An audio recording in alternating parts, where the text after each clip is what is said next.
This channel does not promote any violent, harmful, or illegal activities. All content provided by this channel is meant for an educational purpose only. Top quality और consistent performance के लिए सिर्फ silver pump नाम याद रखना।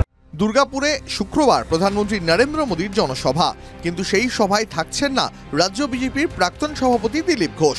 এদিন সকালেই তিনি দিল্লি উড়ে গেলেন, কিন্তু যেখানে স্বয়ং প্রধানমন্ত্রী রাজ্যে প্রচারে আসছেন সেখানে এদিন কেন দিল্লি যেতে হচ্ছে তাকে?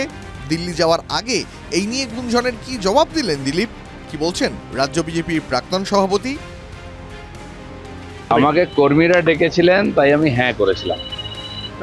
পার্টি ডাকেনি, হয়তো পার্টি চায়ও না আমি যাই, অস্বস্তি হবে, সেই জন্য আমি যাচ্ছি না দুর্গাপুরে মাননীয় প্রধানমন্ত্রীর সভা। আর দিল্লি যে চলে যাচ্ছেন সেটাকে অ্যাভয়েড করার জন্য না কোনো কাজ আছে? দিল্লিতে বিশেষ কাজে যাচ্ছি, পার্টিরই কাজে যাচ্ছি। গতকালই প্রধানমন্ত্রী মোদী দুর্গাপুরে সভা নিয়ে সোশ্যাল মিডিয়ায় পোস্ট করেছিলেন দিলীপ। সবাইকে ওই সভায় আহ্বান জানিয়ে পোস্টের নিচে লিখেছিলেন, আমরা থাকছি, আপনিও আসুন। কর্মীদের ডাকে তিনি দুর্গাপুরের সভায় যাবেন বলেও জানিয়েছিলেন। সেই দিলীপ এদিন দিল্লি রওনা দেওয়ায় প্রশ্ন উঠেছে। এই নিয়ে বিজেপিকে কটাক্ষ করেছেন তৃণমূল নেতা জয়প্রকাশ মজুমদার। বলেছেন, এই রাজ্যে বিজেপির অবস্থা এতই করুণ যে প্রধানমন্ত্রী দুর্গাপুরে আসছে, তার চেয়েও বড় খবর সেই সভায় দিলীপ ঘোষ যাচ্ছেন কিনা। এদের অভ্যন্তরীণ লড়াই এতটাই গুরুতর যে প্রধানমন্ত্রী আসার চেয়েও গুরুতর খবর দিলীপ ঘোষ যাবেন কিনা।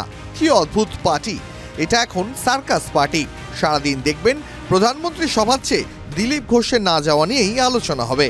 দিলীপ ঘোষের সঙ্গে বঙ্গ বিজেপির বেশ কিছুদিন ধরেই একটা দূরত্ব তৈরি হয়েছে। সেই দূরত্ব মেটানোর চেষ্টা করতে দেখা গেছে রাজ্য বিজেপির নতুন সভাপতি শ্রমিক ভট্টাচার্যকে। দিলীপের সঙ্গে বৈঠকও করেন তিনি। সেই বৈঠকের পর দিলীপও জানান তিনি লড়াইয়ের জন্য প্রস্তুত। আর এদিন দিল্লি যাওয়ার আগে বলে গেলেন, পার্টি হয়তো চায় না তিনি প্রধানমন্ত্রী সভায় থাকুন। তাহলে কি দূরত্ব এখনো কমেনি? এই প্রশ্ন উঠছে রাজনৈতিক মহলে। তবে দিলীপের দিল্লি যাওয়া নিয়ে রাজ্য বিজেপির সদ্য প্রাক্তন সভাপতি সুকান্ত মজুমদার বলেছেন, কেন্দ্রীয় নেতৃত্ব ডাকেই দিল্লি যাচ্ছেন দিলীপ। মোদীর সভার দিনই কেন দিল্লিতে ডাক পড়ল দিলীপের, এই নিয়ে জল্পনা বেড়েই চলেছে। এখন দেখার দিল্লি থেকে ফিরে দিলীপ কি বলেন। TV9 Bangla digital.